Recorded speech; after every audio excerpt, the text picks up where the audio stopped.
Brain Candy Podcast 773. Woo! Winding down the year. Hello. We are. Hi, Suze. Are you still riding the high of Vegemite? Oh, Susie. It's become my fixation meal. My God. I'm a third way through the This is so great. I no joke. Eli had to stay back one day because he had to have a medical procedure done. So I went on our vacation without him, and not without him, before him, and he's meeting me here. But he was back at the house, and there was a moment where I was like, should I text him to just bring it? And then I was like, Sarah, that's crazy. You could probably get it anywhere. Just relax. Like I can't believe it. What it's we're changed so me, weird. I love that we're in the minority. It's so cute of us. It is adorable. And you are correct. It tastes amazing with butter. Right. I'm sure your experience has really improved since the finger test. Yes. I mean, imagine, like, I've been putting it on a little, like, I did everything that I said in that last episode. I got all those ingredients, and guess what? It was delicious. What is the deal? I feel like right we've been now. lied to, you know? I know we have. I really do think it's the fact that your brain says it's going to taste like chocolate. Yeah. Or That's it's it. like an anti-Australian bias or something. They're adorable. You're like, Susie, that's not it. Stop protecting them. Everybody loves Australians. That is so true. Right. We love that. I mean, I'm just glad we discovered it. And me too. that was sort of falling into my adventure theme of the year because I was genuinely scared. I was truly thinking this is going to be gag. You did city.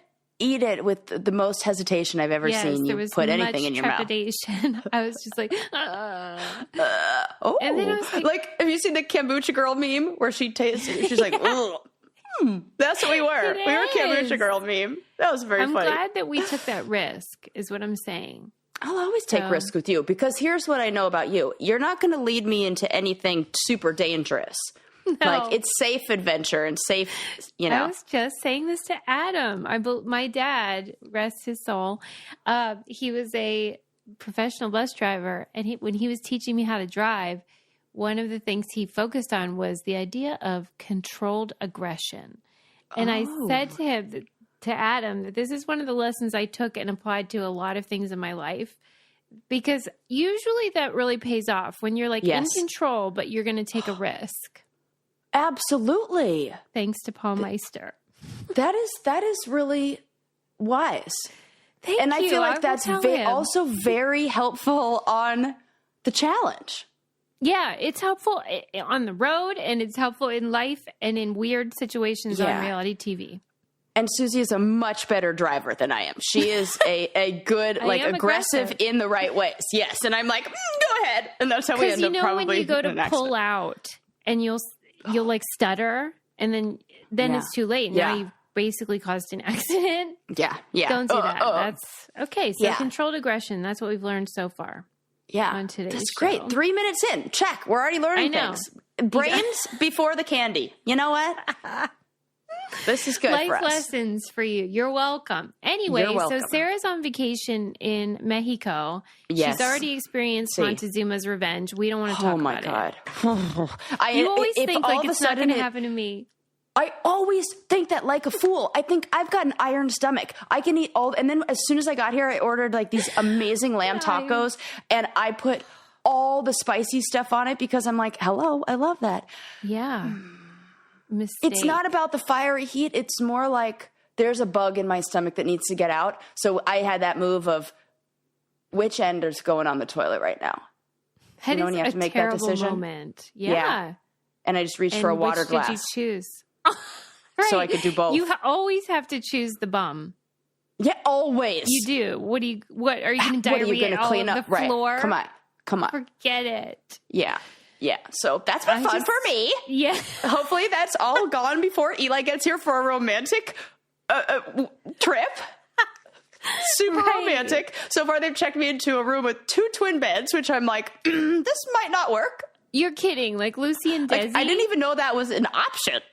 Are you kidding me? No, I am not. And we're staying in a nice hotel, too. Beds separated by a nightstand. Correct. And I was like, could I change to one with a king bed? And now I got one that has a full-size regular human bed. Okay, but like, It's like, that's kind of funny. Did they think you were by yourself?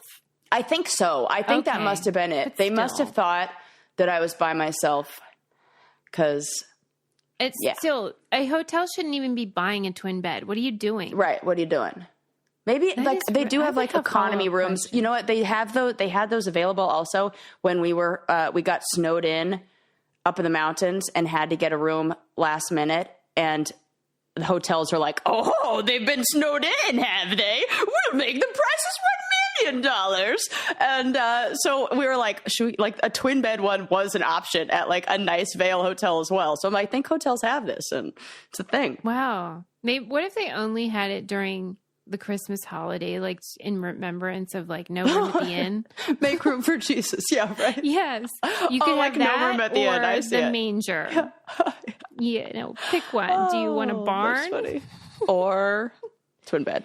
Can you imagine giving birth in a barn though? Just, as an aside. Absolutely not.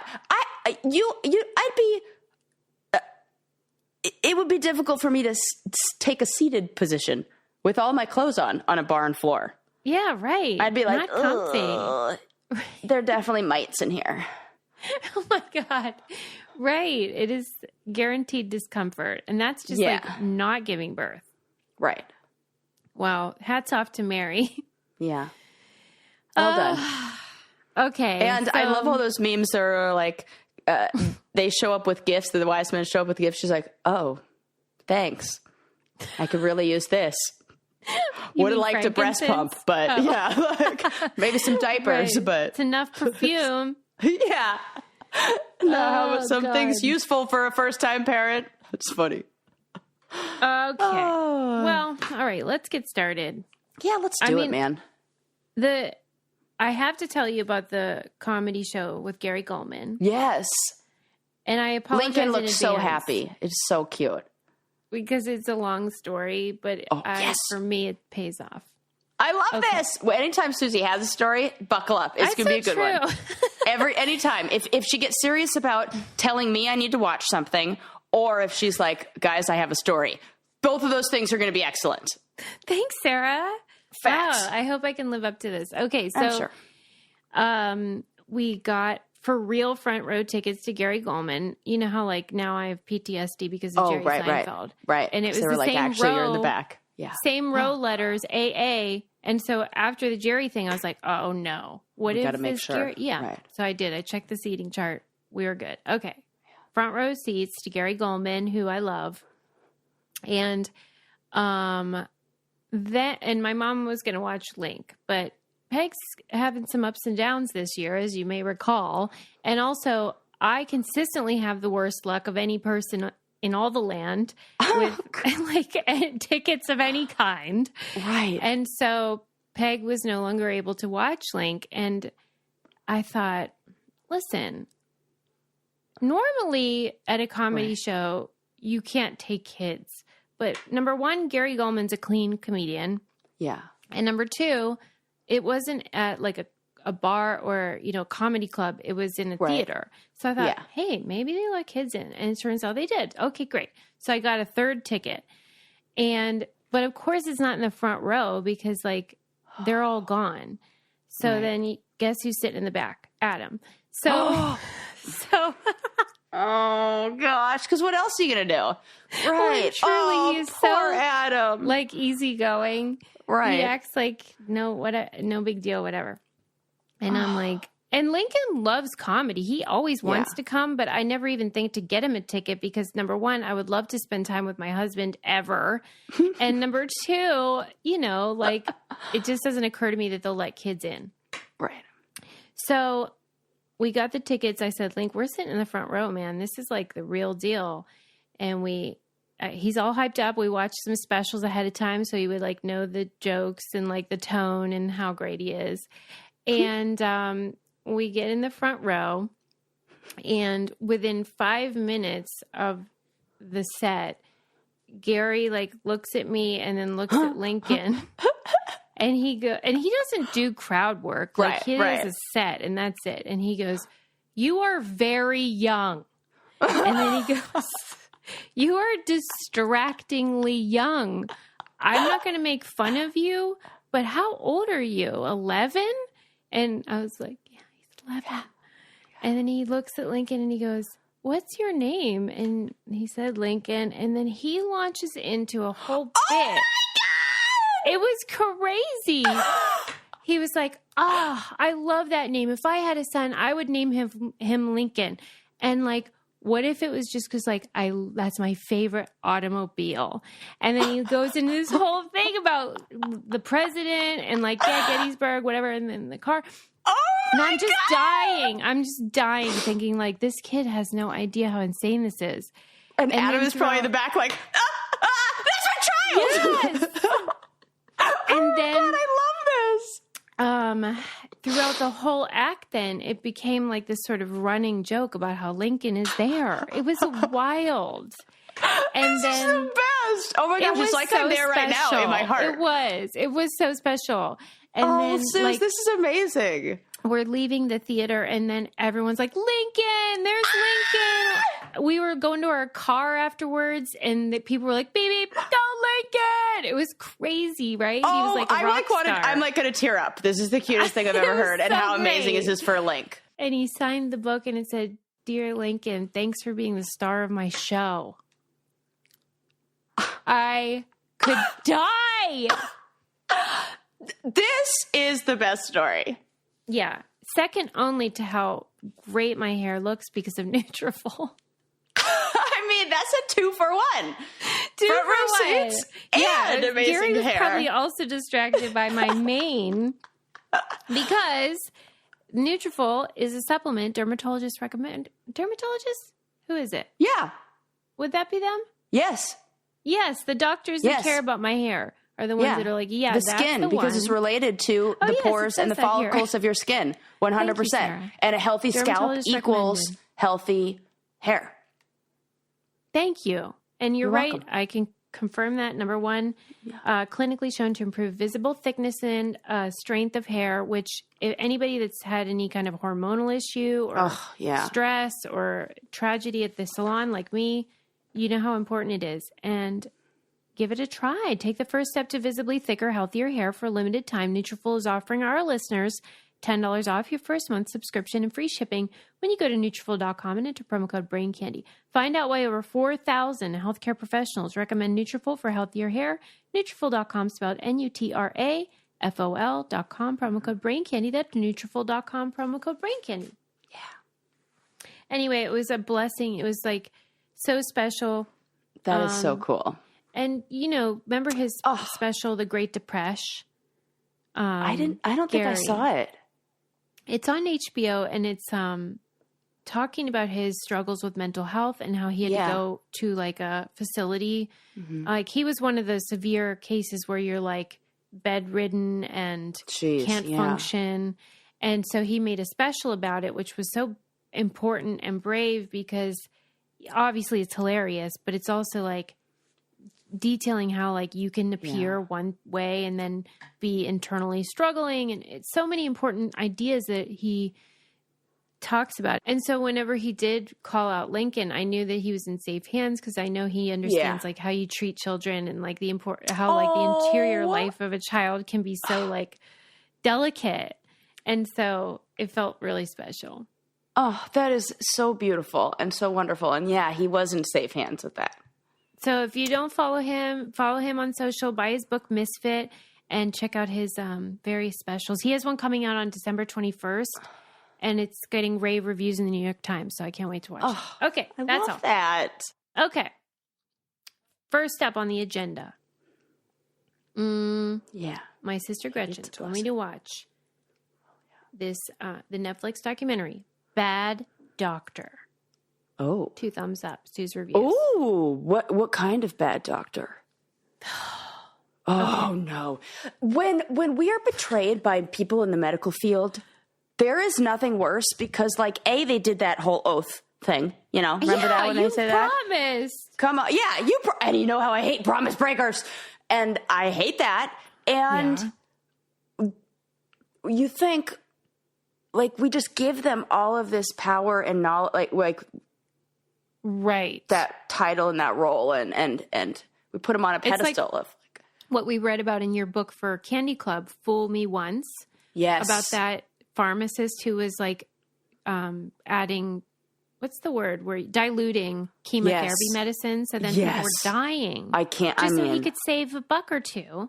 It's terrible. And how that can feel like that such a book was so betrayal good. because they're supposed to be, you're putting your life in their hands and then they, whatever. And it's the same deal. He was a surgeon and he claimed that he developed through skin cells this prosthetic windpipe. I heard about this. I didn't know they made a documentary on this. Okay, yeah. And all of them died, right? Spoiler? Yeah, they all died because he was basically putting a gross straw in their throat and being like, good luck. It was just tell me what happened. He pretended like he had grown it in a lab, that it was a skin cell developed thing that would match them and be like their body would absorb it, kind of like a transplant. Like accept it. Yes, right. And it was just like it was freaking paper mache or, something like that. It looked like just like a plastic thing that Lincoln would play with that he found in the woods somewhere. And he was installing it in these poor people, including babies. It is beyond comprehension. And then God. I was asking Gretchen, I'm always like, okay, explain this to me. Do you think he was just like a serial killer who used like this as his method that's what I always want to know. Or is it like something else? Or I said, do you think he believed that it was going to be good and then it just wasn't? Yeah. All the same questions I'd want to ask right now. She concluded that it was like the hero thing where like you just love the praise and it really doesn't matter. They're just sort of collateral damage to your own ego and hero worship kind of thing. And I guess that's what I think too, but it's hard to imagine doing that. He must be a sociopath because totally. And the idea and like, sociopath with all those narcissistic traits, like, and delusions of grandeur and all that. And there had to have been a point where he got the confirmation or got some sort of reinforcement that he was this thing he believed he was, or this, when was that? I think that the documentary was trying to show how the media is complicit in this type of thing because everyone loves a feel-good story. And so it was very much like, look at how great this is. And you do want to celebrate scientific advancements that are going to save lives. And we do it all the time. Right. But if that idea gets used by somebody like him as a means to their own, like, more success, then people can die, especially if you don't cover what happened after. Did she live? Did she die? Okay. And then you might think, well, maybe a lot of them were terminal and this was their last hope. Okay. So if that were the case and they were going to die anyway, I could see how you would be like, well, worth a try. But then he started recruiting, like he wanted super healthy people who just had to have a trach because they were in an accident or something, but otherwise were totally fine. Oh, he God. wanted those He's ones. Like maiming people for sure. Right. And murdering people. Yeah. And I mean, I won't give away everything, but it kept getting worse. Oh my God. It's and did they have like interviews with the people's families and the Oh, that God. breaks your heart. Yeah. Yeah. I remember they did a podcast series on that doctor, the spine surgeon, Dr. Death. Remember that? And then they did a mini series with the guy from Dawson's Creek who did a fucking amazing Joshua Jackson. Amazing. Joshua Jackson. Yes. I was going to say Jeremy Jackson, but that's somebody else. That's the Hobie guy, I think. That's somebody else. Yeah. He did an amazing. Yeah. Also so. It was Tito. Oh, God. That's funny. But, oh, yeah, that Dr. Death was terrifying. And, like, the idea of him just, like, destroying people's spines and I keep picturing Jermaine Jackson. It keeps just doing cracking spine me up. surgery.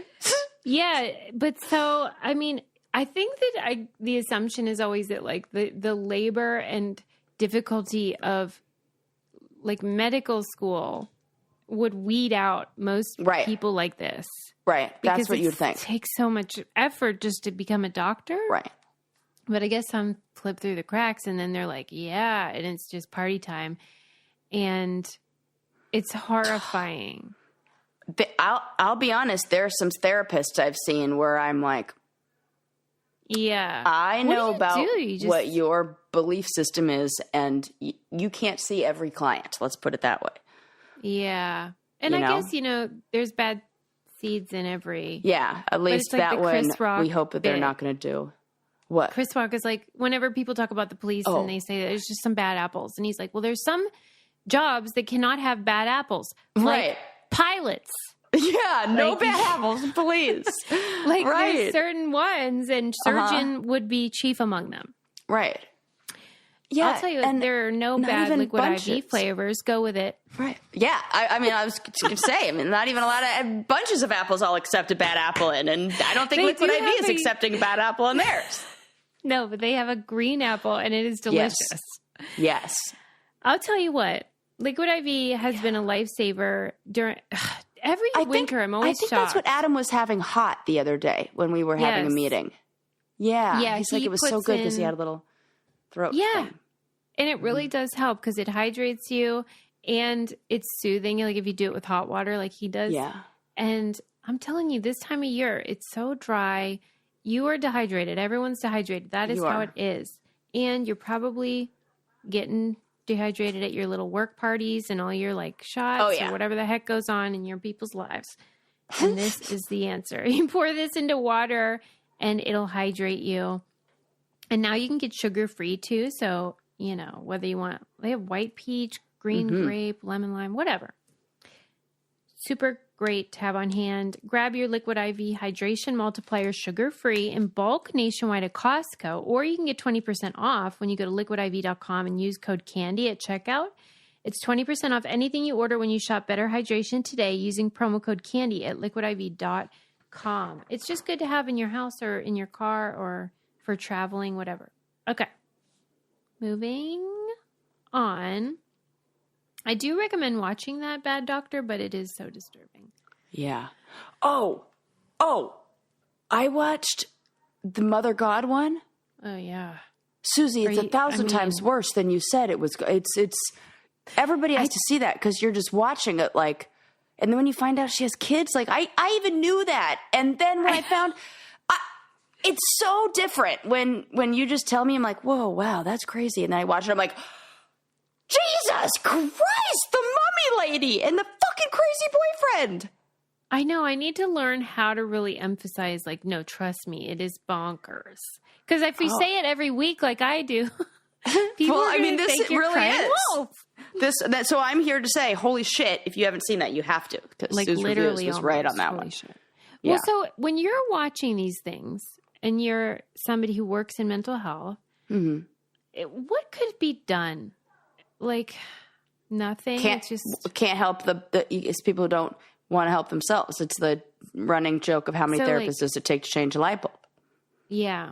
Well, so do you feel like if that were your family, you just have to be like, hope for the It's best? like what that one, what all the family of them said, like we've tried, we've intervened, there's only so much we could do. And then it's really sad when they see him like wasting away, especially with like the not eating thing. And you're watching somebody like, Well, what about the people that still believe after she's dead? that is, I think it's exactly what you said to me. It's the worst case of in for a penny, in for a pound that you've ever seen. Yeah. It's so sad. I don't know. And it's like everything. It's just enough correct where there are some times where I'm like, well, in general, Yeah. I believe that, where you're like, yeah, sure, but we don't then We're end still up here. reasonable. Yeah. Right. Like, I know. You know? That's the thing. Well, that's what I always say about whenever people are very judgy about cult members or, you know, just someone who disagrees with you politically or religiously. It's like, if it were all bad, like Jonestown, people think, I cannot believe 700, however many people, 900 people did that. But if it sounds great in the beginning, they have great stuff about them. It can be a great community, or they're helpful to you and your family, or like there's a million reasons to it, ways to attract a devotee. It is just like something goes sideways. Like the mother with the children who needed, I could just imagine the situation she was in. You guys got to watch that. It's really bonky. But anyways. Okay. Bad Doctor recommend, but it is crazy. Okay. I read this book called Country of the Blind, which was excellent. And I think it was New York Times rated it one of the best books of the year. It's about this, it's a memoir of a man who has a degenerative eye condition. So he was seeing, and then he's losing his sight over years. And he's chronicling that process. Yeah. And I learned so much about what it's like to be blind, or at least to be going blind, and then the blind. That would be a scary process. Yeah. And just the community then that you are becoming a part of, but you never were before, and anything like that. So I just wanted to share some of the things that I learned about in the book that I thought were so fascinating. And, you know, if you're never really around somebody that's blind, you just would never know. So one of the things that he focused on was how, like, almost no blind people are completely blind, like with nothing. Yeah, it's usually like lights or spots or something. Yeah, there's usually some sort of situation.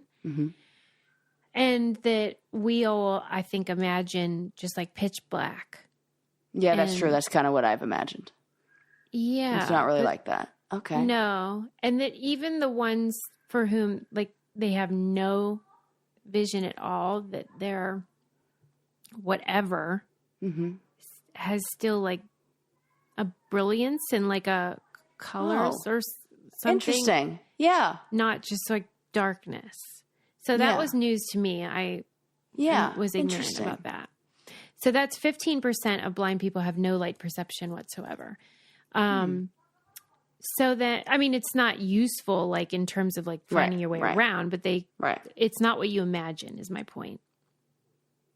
And then as his sight deteriorated, eventually he was encouraged to use a cane, and he really didn't want to, but then eventually he kind of had to. And he said part of what made it the worst, and he didn't want to, is because, like, I had no idea, but like, because most people using a cane can see some stuff, and that a lot of people can sort of detect that, like, they don't seem blind. And so, like, then people aren't respectful of the cane when they're out, like, because they think they yell like you're faking and stuff. Like, they're hecklers, like blind people hecklers who are like, you can fucking see. This is like an invisible disability. But like, well, I know. I mean, I'm like, that's kind of ironically. So like, whenever you use the cane, you're constantly being told by sighted people that, like, you're faking and, like, knock it off or whatever. And could you imagine being a sighted person and ever uttering those words? Because I want to know who these people are. It ain't me. No, it's not our listeners. Not. Well, I think it's like the way that it was described sort of sounded like, you know, when you're like in a city setting. Yeah. And there's a lot get more out of like, here. I'm walking here. Like that. Yeah, there's a lot more like kind of like interaction of strangers, whether they're sometimes mentally ill or just sort of like outgoing or whatever, or just inappropriate. And so that was the environment that I imagined this was happening. Yeah. Okay. So he says that every time he used the cane, he felt fraudulent and like that he was trying to pass as a blind guy. And then, you know, that it was actually really helpful. So he had to keep doing it, but, you know, whatever. Okay. So he said one of the worst parts was like, for some reason, going to the bathroom in a restaurant was like one of the things he had the most anxiety about. And I don't entirely know why. Well, but I guess because you're kind of on show. You are, and there's a lot of doors that could go to other places at the restroom. You know, I was just at a restroom. I was not just at a restroom. I mean, I went to the restroom there, but I was just at a restaurant, and it was a really nice one. This great place called Quality Italian in Denver. I was like, oh, where's your restroom? I swear to God, you needed a map and like a headlamp to get to this place. Like I was going on a fucking adventure. It's like out the door, down the hallway, down this flight of stairs, like through the stairwell into like another hotel's lobby. And when you mentioned the restroom, my first thought was, wow, if I were a person who needed any sort of assistance at all or had any, like even the stairwell had this like bar that was blocking it off. That then you had to open because there was a sign that said restroom downstairs, and you'd have to like pull that. You have to be able to read the sign and pull that, then pull that back, walk down a flight of stairs. So much going on. It's not, I agree. And I can understand why he would be stressed about it. I'm saying I would be stressed about every aspect. Correct. 100%. Walking anywhere, finding anything. Yeah. But a subway would be really scary for me. Like literally the idea of like getting on a train, my house to the bathroom would be scary to me. Yeah, a lot. So, yeah. Okay. So then it said that, I don't know, there was kind of this message of like, stop being weird about disabilities, which I'm on board with. But then it said that the unemployment rate for blind people is 14 times higher. It's 70% of blind people that are unemployed. Wow. And so I get what he's saying, because in part of that is that we are ableist. And so like the world isn't designed for people that have different abilities, but there must be more to it than just I don't think we're being creative enough with jobs and with what people can do. And, you know, I've seen these companies on Shark Tank that'll come up where there'll be a company that employs people that have different disabilities and different levels of ability. And it's in a way showing that like, if you come up with jobs for people, if you are able to provide these jobs, people will do them and they want to work and but you have to be a little, I don't know, creative about maybe how you tailor the job to fit the need of the person. One thing I learned about in the book is that there's at least one app, but probably several, where if you're sighted and like you Be My help, Eyes? Yeah. Well, yeah, you can help them. And so like you can read like directions and stuff like that. So if you're interested, you could do that. Yeah. I've always thought that used to be heavily Instagram advertised to me. Oh, okay. Yeah. But you were just like never took the bait. You should give it a whirl. I should. I don't know why I didn't. I want to know how it goes. Yeah. Okay. Well, this is just fair warning. This is a transition, but it's a real good one. I am sighted, but I am losing my vision because I am elderly, and thank goodness there is pair eyewear. So I'm not, dealing with what Country of the Blind fella does, but listen, you people, you Gen Zers that write in that super small print on your Insta stories because you think it's cute, like it'll be like 2 words and they make it like micro. It's like a thing that they do on purpose. Oh, okay. Aegis. That's what that is. That's Aegis. I have to screenshot it and blow it up. Oh, it's embarrassing, okay? But thanks to Pair Eyewear, I can get my prescription and look super cute and then customize the look with their magnetic pop-ons on the frames that are great, or sunglass top frames. One of my favorite fashion influencers was just showing off her collection. This was around Halloween, of all the different Halloween ones. And I was They're so cute. They're so stinking cute. They really are. And they have a bunch of base frames, and you can get like traditional colors if you want, but then you can get all kinds of like cool, more statement pop-on tops that holidays are so fun for that. So make every look merry with Pair Eyewear. Go to paireyewear.com/braincandy for 15% off your first pair. That's Pair, P-A-I-R, eyewear.com/braincandy. I love them. And it's super easy. You just put your prescription in and no problem. Digital try-on thing. Virtual. Okay. Then, this was totally fascinating. At movies, you know how they have the auditory subtitles or whatever you want to call it? Yeah. It describes the movie and says what's cooking on screen. Like like descriptive captions, whatever they call them. Yeah. And you put them on and then you can enjoy the movie. But like not all blind people, like have the same preference for how the descriptions go. Oh, and I can imagine. It depends a lot on like whether you were born blind or not. That like he was saying that people that are born blind, they want the facts. Just tell me the basics. They don't want the visual details because they don't need them because it's never been part of their world.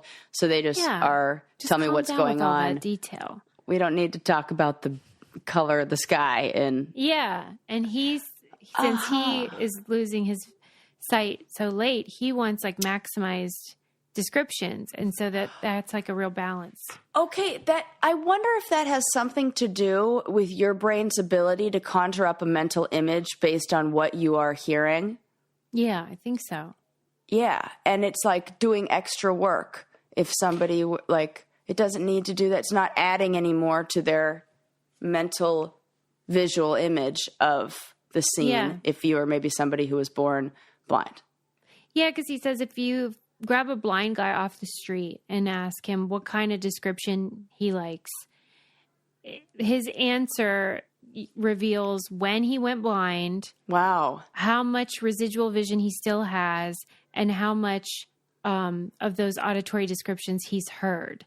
And it says the congenitally blind and those without any residual vision tend to prefer the minimalist, and then so on. And then, but they only have one for every film. It's not like they have like, would you like more or less? So you kind of get what you get. No you don't have any option. Right. I bet they find like their favorite narrator or favorite people who are describing it and stick with that. Yeah. I don't know. It's just, okay. And then this was weird. Not weird, but just interesting to see. It said if you ask deaf people, and you see this a lot with like the cochlear implants and stuff, there's like a big debate. Like, why would I want that? I love how I am. I don't need to be fixed. There's nothing wrong with me. But that is not really true in the blind community. Like they don't fight the medical advancements like they would kind of love that ability. Yeah. Does that surprise you though, that there would be a difference? Because being held back, there's a lot of your world you can still interact with, I think, if you are hearing impaired. And there's less of the world you can interact with safely if you are vision impaired. Here's one fun other thing. And do you remember the Curb Your Enthusiasm episode when Larry's friend is blind, but he insists on having hot girlfriends? It's really funny. Okay, so it was saying in the book that like for a lot of people, like how their partner looks is really important to them. What the fuck? Very funny. Yeah, and it just really goes to show how like the social pressure of having a hot partner. It has nothing to do with your individual. It's not about what you see at all. It's about how other people see you there's a lot there. I know. That we could unpack for a long time, I feel like. Because that's interesting. Attractiveness is a reflection of you, whether you can see it or not. Right. And their attractiveness, I would be interested to know if the preference of if it's more based on societal messages or if there's like both. individual. Wow. Yeah. That like, in songs and movies, everything, that's like an important thing. And like what people say to you also, like your wife is so beautiful or whatever it is. Yeah. It's just, wow. it just matters, but it is funny. Yeah. Because like, it seems like that would be a real bonus that you could really just choose somebody because you love their insides. Yeah. Yeah. So, right. When you know what I'm the most impressed with? The blind ski team. Where did I can't tell you how people? They're always on the mountain. There are blind skiers on the mountain all the time because they are with a guide, like with somebody skiing with them and like alongside them. And they wear a shirt that like of jersey that like bib kind of thing that says blind skier. Man. And they are ripping. And I'm like, fuck, you have to at least be better than the blind guy, Sarah. Like, come on. Get those turns in. You do have an advantage. Come on, Sarah. If they can do it, you can do it. Yeah, and they're just crushing it. I want to be happy that it's so cool and just so brave it is pretty cool. And impressive. But then I'm just like, why are you doing that? Stop Yeah, it's like they didn't stop. It's like they were like, I'm not going to let this stop me. There's a lot of, what do they call them? There's a name for it. It's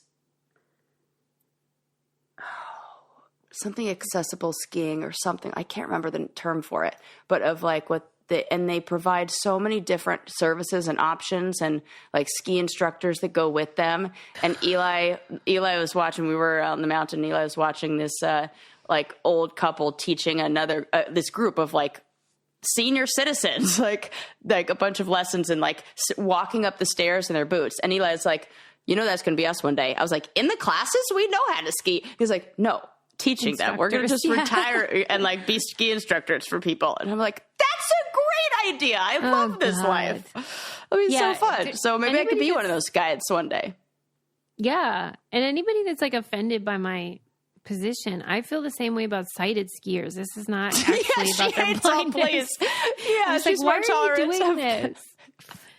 I mean, it's more impressive that they do it, but it's equally as disturbing to me. That's really funny. Why are any of you doing this? Yeah. I know. Do you know about sitting? Right. Well, the one-legged guys often go down sitting, or the ones who are, there's like a ski that you sit on for people who are in like wheelchairs. And they like put and it's a single ski and they like, they're skiing out. I'm like, damn. Have you ever seen them wipe out? No. Actually, maybe I need that. I know, it sounds like they're better. Great. Well, it did say that. Yeah, it is sitting and skiing, so you would love that. That's how we get Susie down the mountain. I mean, what if this is very Curb Your Enthusiasm? Like if I faked, just so she can sit paralysis, while skiing. just so I can sit. Susie's reached a new low, but a new high in elevation. It said though, and I did not know this, like if you choose to fly, go on a flight and you are blind, even if you're not disabled in any other way, right? That there's this weird thing about flying as a disabled person. Yeah. Where they like basically force you to get in a wheelchair. And they all hate it and they're so mad about it. And they're like, insane. I'm blind. I don't have paralysis. I mean, that would be I would love it. But most people, that would be denigrating. Do you think that this has something to do with speed of transportation? Like they're getting people on, like, are they taking these people through the airport like that? Like what's happening? I can't understand why they would need... like the people that tend to be the wheelers that help you through the airport, like sort of, they don't get it. Like they weren't trained properly, and they just think everyone's going in the wheelchair. It's just like poor training. And like good intentions, bad execution. Right. There's a lot of work to be done in accessibility of spaces, places, all that. Well, and I do feel like that half the battle with all of this would be being able to talk without fearing that you're going to say something offensive. Like, that's part of why I don't like when people get offended so easily if you say something the wrong way. Yeah. Like whenever I said Downs instead of Down syndrome on 15 Minutes of Blame, where we get caught up in this, like, the semantics or like saying the wrong thing. And then I do think that inhibits learning. Asking questions and like, do you need this? Is this helpful to you at all? Right. Yeah. We are going to get it wrong. Just go with that. I'm going to mess this up. I don't have a lot of experience dealing with people who are blind or working with people who are blind. Can you tell me what you prefer and what is comfortable for you? Also, it might not be the same for everybody who is vision impaired. What should we do in this situation? Yeah. We're all afraid to offend. But so a lot of people are also afraid of going to therapy, and they shouldn't be, because that's true. It's helpful and not intimidating, especially if you try BetterHelp, because this, and by the way, this podcast is sponsored by BetterHelp. Yes. So is a lot of my relationship. Also our personal lives. Shout out to Sherry, my therapist, our therapist. We'll be seeing her tomorrow. Yes, because it is not intimidating when you don't even have to leave your house, and you can do it from the comfort of your office or your house or wherever you are. And individual or couples. Yes. And listen, it's the holidays. I've seen your families. Right. It's tough times. Right. And maybe you want to talk about it. So try BetterHelp. They have people that have all kinds of specializations that would be able to help you cope with being a person. In the season of giving, give yourself what you need with BetterHelp. Visit BetterHelp.com/BrainCandy today to get 10% off your first month. That's BetterHelp, HELP.com/BrainCandy. All righty, Roo. Mm-hmm. Okay, moving on. That book is great, though, if you're interested. Yeah. Check it out. It's called The Country of the Blind. All right. Next up, I would like to talk about, this is a sad one, but I'm only bringing it up because I wanted your opinion. Yeah, because Dr. Death or whatever was such an uplifting tale. I know that She's like, here's the stories I got for you. Okay, continue. I guess I'm the problem. It's me. Okay. So there was a mayor of a town in Alabama, and his name was Bubba, but try not to let that distract you. Okay. Because it's just like, of course it was.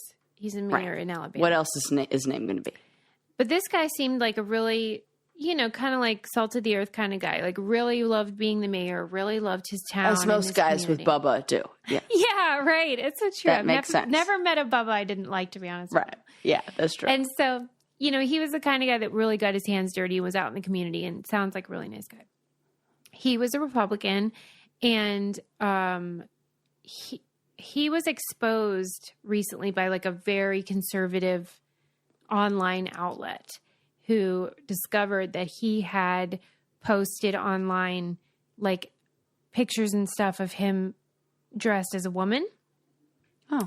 And like he presented himself as somebody who was not like was transitioning and had like a persona and had like a whole story about who she was. And it was this whole thing and was exposed. And that's a particular problem if you are a mayor of a conservative town and you're a Republican and your name's Bubba and probably your politics were built on this sort of family values, traditional thing and Christianity and all that. So at first, when this was exposed, he also is a pastor, by the way. Oh, of course. So which came first? The the pictures online? There were some provocative ones. Or the what? One, or the, like, are these new photos? Like he's like talking to a community where he's trying, okay, so this is current. And basically, he's like living a double life in a way. Kind of, yeah. He's married and has kids and is conservative, and yet online he's posting these racy photos of him in women's wear and saying he's transitioning. Mm-hmm. And at first he reacted and said like, hey, like this is my private life. It's nobody else's business. And my wife knows that I wear her clothes, and like buzz off. That was the first sort of deal. But then like some of the posts that he was doing included like kind of like fan fiction about people in the community. What? Like he'd mention somebody that owns some store down the road and be like, I hate her. And like he's talking about people that are actually in the community while he's as this character. This is odd. That's for sure. I love how the limits of like your kink tolerance are so high that only then did you think that this was odd. Yeah. I love because you. it does sound like this is not as much a question of like gender and sexuality as much as there's something else going on, right? I think it's all of the above. I think it's like he's probably has some questions about his gender identity, maybe sexuality. And then also like he's probably caught up in a lot of petty politics and stuff. So like this is probably how he blew off steam or whatever. But you're naming actual names of people in your community. That's a problem. Why are you doing that? Why is he doing this? So it got kind of real bad, obviously. And so then people were worried about him because this is not great for him and his family. Yeah. So they did like a welfare check. Like they called in to the cops to do a welfare check. And so the cops went to find him. And then it ended up where they were like following him on the road. And then he got out of the car and took his life. Oh, okay. Oh, no. Yeah. So Bubba now died, and I bring all this up because it's so complicated, but the outlet that exposed him said like, listen, he's a public figure. He's a member of the community. He's the mayor. People have a right to know, especially because he's mentioning the names of other people in the community. And he presumably is running on very conservative values, and he's saying he's trans. Right. What do you think though? Is there sort of like a line that outlets shouldn't cross in exposing this type of thing? And there's no right answer. I'm just curious. There isn't, right? Like it feels like because of the hypocrisy and because of the position that he's taking against people who he would identify as being somewhat similar to or have like shared needs or concerns as, like working against his own interests kind of thing. Like that, I feel like it's important. Like what I'm pro is calling out hypocrisy in politics. What I'm anti is outing people and stuff like that. Like when they did it to Rebel Wilson, like I don't like that. Right, because there was no hypocrisy there. There's no hypocrisy there. She's not right. She's not fighting against the rights of individuals.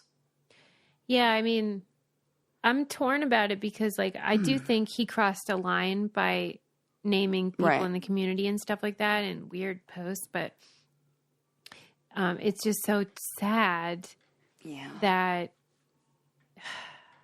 I don't know the story. Like, I don't know if he was, like, genuinely sort of not living his truth or whether he was just getting freaky online. Or like, it's like if he's not, I don't know. It does sound really messy.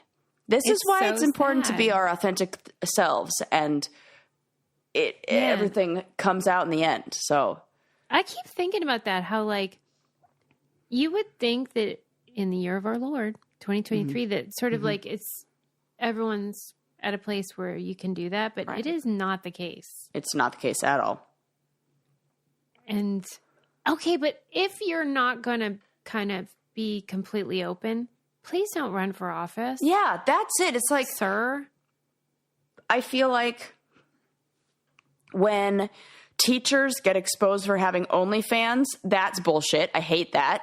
Their job has nothing to do with that. That's like a separate adult life that can very well be, you can like draw a line between those two worlds. I just feel like when you're in politics and you're representing the people who you're making like decisions on, voting for things and passing laws and, regulations that there has to be some transparency there. That's like why all their records and tax shit is all public, and we don't, as regular people, have to do that. Yeah. The articles, I mean, it's everywhere, but I saw one in the New York Times you can check out if you're interested, because it is, what a mess. And just one more thing before we go. I thought this was funny. I had been reading an article about, like, in the Atlantic about, like, AI and how it has a hotness problem. Did you see that? How, no. Like, you know, like, it's making everybody hot? Yeah, except for our picture that one time when you oh my God, we look like fucking trolls. We got really ripped off, although mine was what? really nice. The one I know. I'm like, what come on. The AI knows you're more tolerant than I am. Yeah. AI, up it for me, please. I should like start with, first of all, I like to look at nice things, including pictures of myself. Yeah, especially. Thank you. Come on. So it was saying how like pictures on the internet are overwhelmingly beautiful. Even like if you were to, you know, auto-tune your own pictures, like it's actually not. Most of us delete our worst photos, right? Right. So, like, only the bad photos don't even exist. Like AI doesn't even know that we all don't look like this. And then it said, this just cracked me up, is the journalist put in a request on their AI generator for ugly people, and it was just two hot people with dirt on their faces. I want to do this. So I want to do this right now. I want to keep running through things through AI and like see what it says. Like look, it's kind of like when like a hot muddy. Yeah, it's like when somebody hot, you go make a silly face. They're like, there's like the cue's tongue out. Like, I'm like, that's not a silly face. Terrible at that. Oh God. God damn. Oh, that's funny, Sus. We've been through a lot today.